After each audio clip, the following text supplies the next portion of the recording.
This is chapter W1.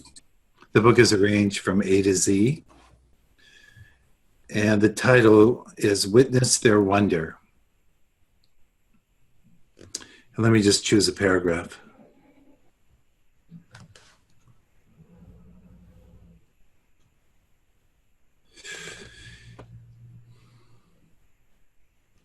When my boy was 3, while he played on the computer, my role was to sit and watch. I was plenty busy between watching him and watching my own intrusive desires to pick up a piece of mail, make a phone call, or do something more important. That more important is in quotes.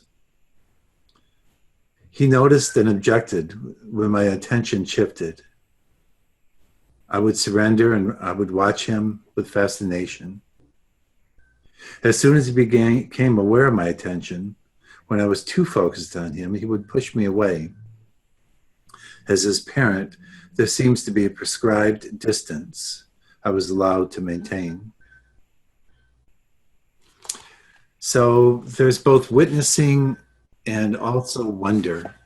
And just in that one paragraph, I think the chapter goes on to a few more pages. So it makes me think about, it's almost like being a yo-yo. There's just the right amount of tension that retrieves the parent, and so the child can pull him closer or her closer. But then there's the necessity of pushing the parent away. And there's something that happens, I think, for a child where they feel safe enough to regulate their environment. And what makes them safe is that I would think of it as even hovering attention of the parent.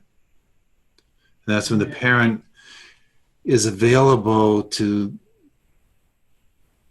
pretty much allocate just the right amount of attention as directed by the child. I think also that's one of the ways they develop a healthy ego, and they learn to be in the world in an empathically attuned way. Because in that situation, he was aware of me being aware of him.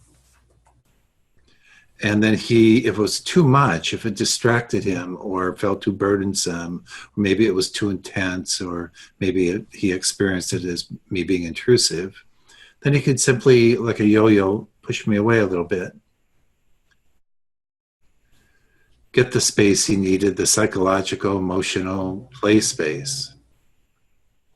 There's also a little play in a game of, it's almost like when he was an infant, and infants do this, of hide and seek. They lose us and recover us probably tens of thousands of times to discover themselves in our presence.